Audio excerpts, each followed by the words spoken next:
रेशम की पट्टी गेंदी बनाई। चंदन कोरे डंडा लायो री मेरो छोटो सो कन्हैया। काली तन को बल्ला लायो री मेरो छोटो सो कन्हैया। हरे गोविंद जय जय गोपाल जय जय। गोविंद जय जय मेरो गोपाल जय जय। श्री राधा रमण हरि गोविंद जय। श्री राधा रमण हरि गोविंद जय जय। गोविंद जय जय गोपाल जय जय। गोविंद जय जय गोपाल जय जय। श्री राधा रमण हरि गोविंद जय। श्री राधा रमण हरि गोविंद जय। गोपाल कृष्ण भगवान की जय। जय जय श्री राधे श्याम। जय जय श्री राधे श्याम। श्री सुखदेव जी महाराज परीक्षित को उपदेश देते हैं। राजन परीक्षित, जिंदगी में सबसे बड़ा घातक आदमी का अहंकार है। अहंकार है, अहंकार से बचिए। अहंकार आदमी को गर्त में गिरा देता है, की हुई समस्त साधनों को खा जाता है, उपासनाओं को ध्वस्त कर देता है। उस स्तर पर बैठे हैं वो पतित बना देता है। अहंकार से बचना चाहिए, अहंकार से बचो। ये बात रामायण में भी कही है गोस्वामी जी ने। गोस्वामी जी भी कहते हैं और रामायण भी कहती है और गीता भी कहती है। सुनो ध्यान से, रामायण में बतला रहे हैं कि कियो करायो सब गयो, कियो करायो सब गयो, अरे जब आयो अभिमान।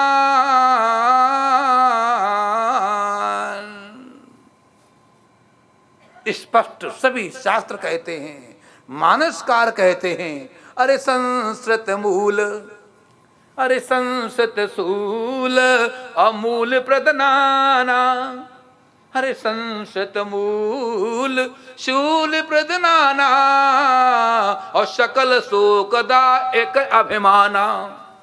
सकल शोक दायक अभिमाना, अभिमान से बचो।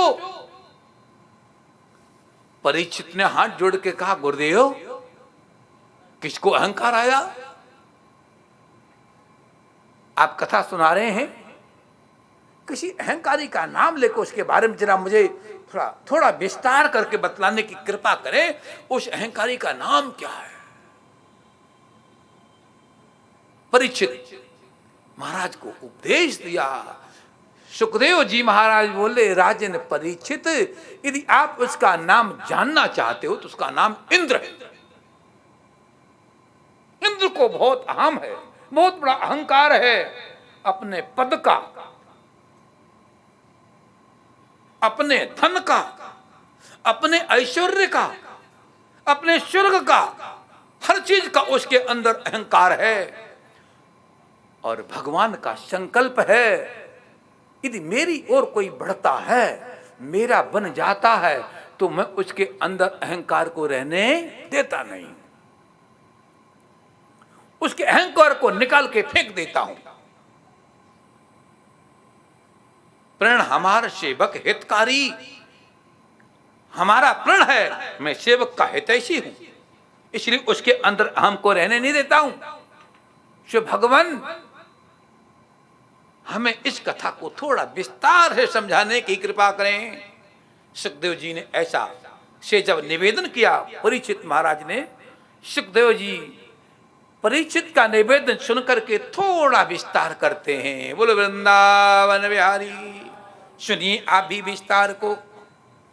सुखदेव जी बोले, हे राजन परीक्षित, भगवान पितत्रैव, भगवान पितत्रैव बलदेवेन संयुता, भगवान पितत्रैव बलदेवेन संयुता, अपश्यन निवसत गोपान इंद्र यज्ञ कृतोद्यमान, यज्ञ इंद्र कृतोद्यमान। बलदेव और कृष्ण दोनों नंद बाबा के पास में गए। भगवान भी तत्रैव बलदेवे ने संयुता, बलदेव ने संयुता, भगवान और बलदेव संयुता दोनों इकट्ठे होकर के पहुंचे।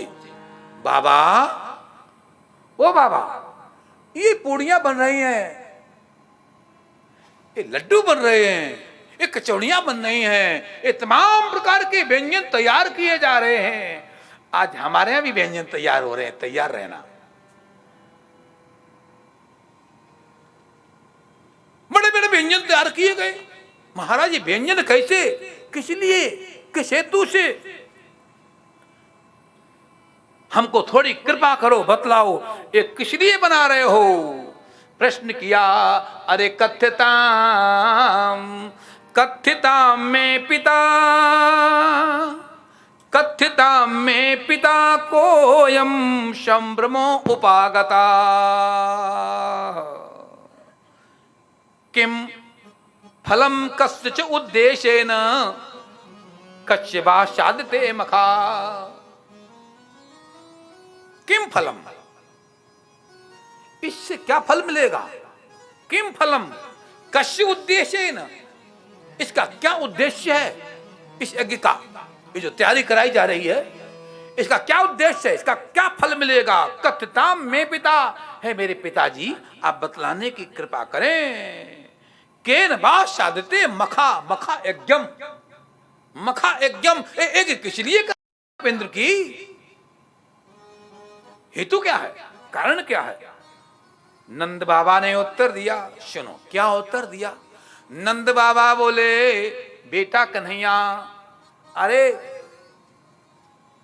लाला कन्हैया, मेरे प्यारे बेटे बलराम, सुनो ध्यान से।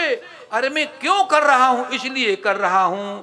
अरे परजन्यो भगवान इंद्रो, परजन्यो भगवान इंद्रो मेघातर्ष आत्ममूर्तया तेपि वर्षन्ति भूतानां, तेपि वर्षन्ति भूतानां प्राणिनां जीवनं पया, प्राणिनां जीवनं पया।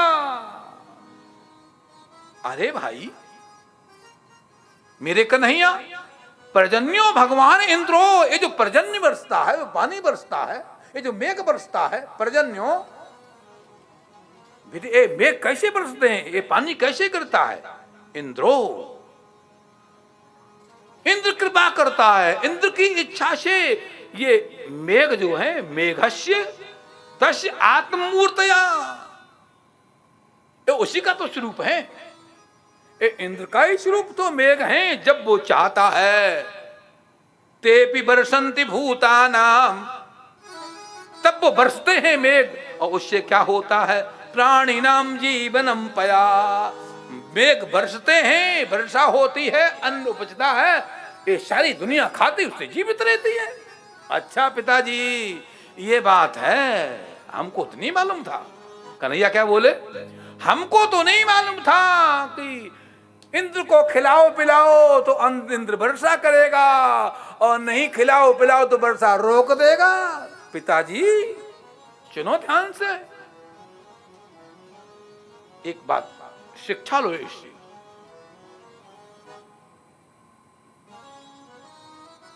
नंद बाबा ने ऐसा कहा तो कन्हैया ने अपना सुझाव दिया। क्या दिया? सुझाव मानो। छोटे बच्चे का भी सुझाव मानना चाहिए यदि अच्छी बात कहता है। क्या समझे? डांट मत दो तो क्या जानता है, चल कल का छोकरा बहुत ज्ञान बगाड़ता है, बहुत ज्ञान की ऊंची ऊंची बातें करता, तू क्या जाने। ऐसा कभी बच्चे को नहीं बोला। नंद बाबा नहीं बोले, नंद बाबा, मैया यशोदा भी ऐसा नहीं बोली। हाँ काना काना बोलो बोलो बोलो बोलो कन्हैया, क्या कहना चाहते हो? घर में कोई छोटा भी यदि कोई अच्छी बात कहता है, अरे सासू हो, कहीं तुम्हारी बहू अच्छी बात कहे तो मान लो। कल की बच्ची आई हमको ज्ञान दे रही है, तेरे को मालूम सफेद बाल हो गए संभालते संभालते। तू क्या जाने, बैठी रही चुपचाप। ना ना ना ना ना, बिल्कुल नहीं। नंद बाबा बोले, बोलिए कृष्ण, तुम क्या कहना चाहते हो, मुझे बतलाओ। पिताजी मेरे सुनो, ध्यान से सुनना पिताजी, आपने बहुत अच्छी बात कही, मैं भी कम अच्छी बात नहीं कहूंगा। अरे पिताजी, कर्मणो जायते जंतु और कर्मणैव प्रविलीयते, सुखम दुखम भयम क्षेमम, सुखम दुखम भयम क्षेमम कर्मणैव अभिपद्यते। पिताजी तुम बोलते हो सुख दुख इंद्र देता है, इंद्र वर्षा करता है, उसी से ये जंतु जीते पलते पुसते हैं, वही सब कुछ है। सुख दुख उसके हाथ में है, जीना मरना उसके हाथ में है। पिताजी जीना मरना कंस के हाथ में नहीं है, इंद्र के हाथ में नहीं है। जिलाना मारना इंद्र के हाथ में नहीं है, जीवन इंद्र के हाथ में नहीं है। अरे शत्रु मित्रम उदासीनो, शत्रु मित्र उदासीनो कर्मैव गिरुरीशुरा। अरे ये हर इंसान अपने अपने कर्म से पुष्पित पल्लवित होता है, खाता है, पीता है, बड़ा होता है, जो कुछ होता अपने कर्म से होता है। पिताजी कितने गरीब हैं, कुछ ऐसे भी लोग होते जो फुटपाथों पे से होते हैं, कुछ ऐसे भी लोग होते हैं, सुनना ध्यान से, कुछ ऐसे भी लोग होते हैं जन्म लेते हैं, एक घूंट दूध पीने को नहीं मिलता है, तड़प तड़प के प्राणों को छोड़ देते हैं। वही भी लोग होते हैं फुटपाथों पे जन्म लेते हैं, प्लेटफार्म पर जन्म लेते हैं, इस चौपाटी पे जन्म लेते हैं, लेकिन दूध पीने को नहीं मिलता, तड़प के बेचारे मर जाते हैं, मर जाते हैं। पिताजी ये इंद्र नहीं मार रहा है, इंद्र नहीं मार रहा है। शत्रु मित्र उदासीनो, अरे शत्रु मित्र उदासीनो सुकर्म सूत्र गृथतो ही लोका। सुकर्म सूत्र ही उनका अपना ही तो कर्म है जो उनको इस स्थिति में परिणत कर देता है। बहुत सुंदर बात, बहुत सुंदर बात। पिताजी इसमें इंद्र का कोई मतलब नहीं है। इंद्र मुझे रोटी नहीं देता है, हमें भोजन नहीं देता है, हमें श्वास नहीं देता, हमें जल नहीं देता है, हमको भूमि नहीं देता है। हम लोग अपने ही द्वारा सब कुछ खा रहे पी रहे, हमारा अपना कर्म है। फुटपाथ पे पड़े उसका कर्म है। ध्यान देना, एक ही क्षण में, एक ही समय में, सुनना बात को ध्यान से, बहुत महत्वपूर्ण बात, बहुत महत्वपूर्ण, सुनना ध्यान से राजेश भाई, बहुत महत्वपूर्ण बात। बोलो कृष्ण कन्हैया लाल की। अरे एक ही घड़ी में, एक ही मुहूर्त में, एक ही पल में एक बालक टाटा बिरला के घर में पैदा हुआ है। वही मुहूर्त, वही पल है, वही घड़ी है, वही क्षण है, और एक बालक फुटपाथ पे पैदा हुआ है। वही राशि है, वही घड़ी है, वही पल है, ज्योतिष के हिसाब से कोई भी अंतर नहीं है। लेकिन जब बिरला के घर में, टाटा के घर में लड़का उसी घड़ी में पैदा हुआ तो उसके शहनाई बजी, जन्म पर लाखों करोड़ों रुपए खर्च किए गए, और एक गरीब के घर में, सुनो मेरे प्यारे भाइयों, मेरे प्यारे, उसी क्षण में एक फुटपाथ पर बालक पैदा हुआ।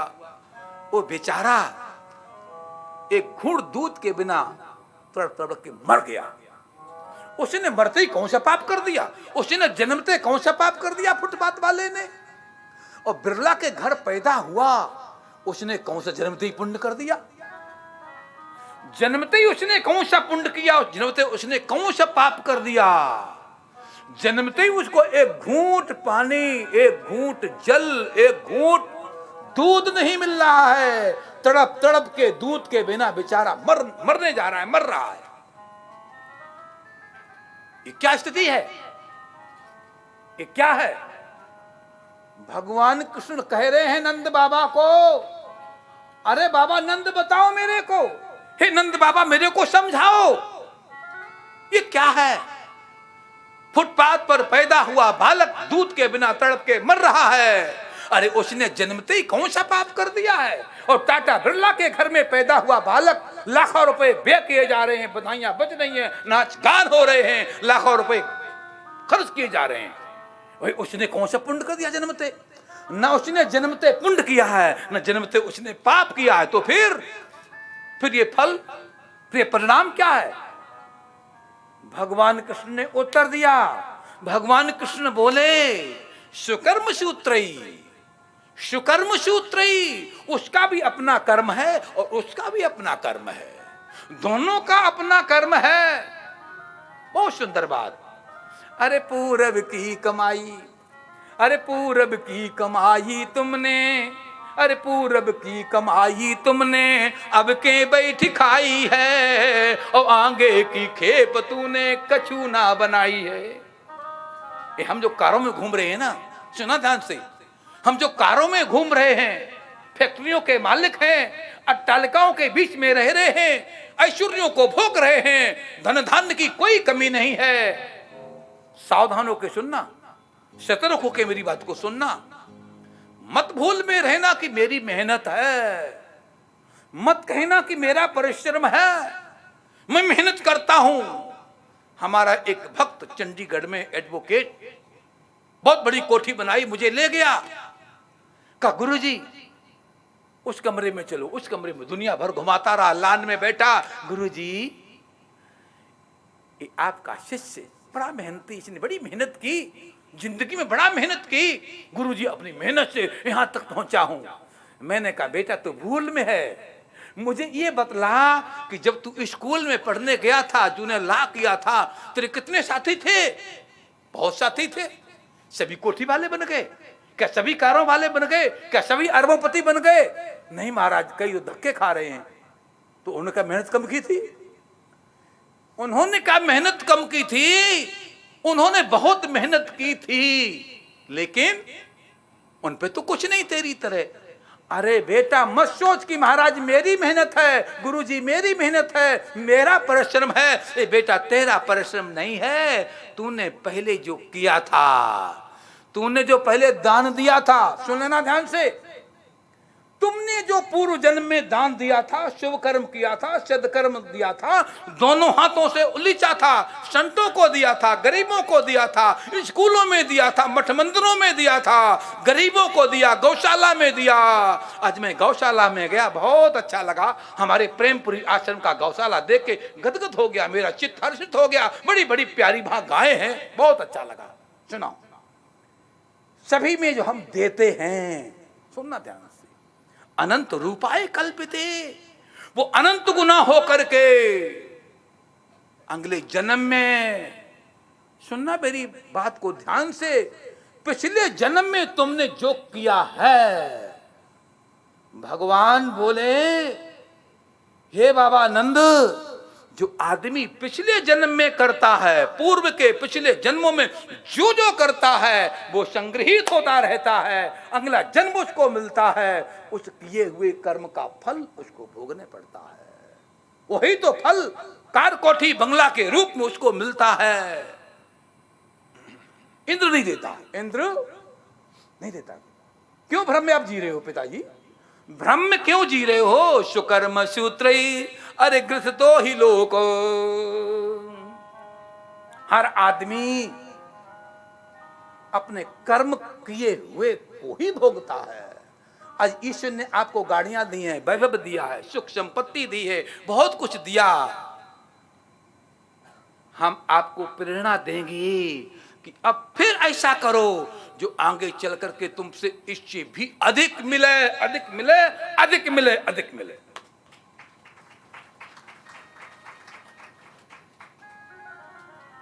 ध्यान देना, कोई भी जज बनकर के चौकीदार बनना चाहता है, चपरासी बनना चाहता है, जज कभी नहीं कहेगा कि हम चपरासी बन जाएं। चपरासी, क्योंकि जज से चपरासी छोटा होता है। जज नहीं चाहता हम चपरासी बन जाएं, तो क्या हम चाहेंगे कि अरबपति से करोड़पति से हम हजारपति बन जाएं? ऐसा काम कभी ना करो। बहुत दिया, बहुत ऊंचा बनाया, फिर दें इससे भी ऊंचा बनूं, ऐसी भावना रखो। भगवान कृष्ण ने समझाया, ये मत समझना, ये मत सोचना, इतना ही दायित्व एक साधु का है। ध्यान देना, सर्वांगीण व्याख्या, यही दायित्व साधु का है, यही कर्तव्य ब्राह्मण का है, सभी का। क्योंकि हम सभी ने आगे जाकर के लेना है। ब्राह्मण का दायित्व है दान ले दान दे, साधु का काम है दान ले दान दे, केवल गृहस्थी का नहीं। और हम लोग करते भी हैं, ऐसा नहीं। हम लोग के आश्रमों में आइए तो अन्य क्षेत्र चलते हैं। हम लोगों ने विद्यालय खोले, हमने चर्चा की थी गिरीश भाई से और भैया से। हमारा एक विद्यालय चल रहा है और इतना गरीब इलाका है, इतना गरीब इलाका है कि वहां के लोगों का, आदिवासी टाइप के लोग हैं, उनके कच्चे बनियान भी फटे होते हैं, कच्चे बनियान भी फटे होते हैं, ऐसे लोग वहां रहते हैं। एकदम गरीब इलाका है। हम कोई योजना बना के नहीं गए थे वहां कि मैं विद्यालय बनाऊं। 90 बच्चों का एक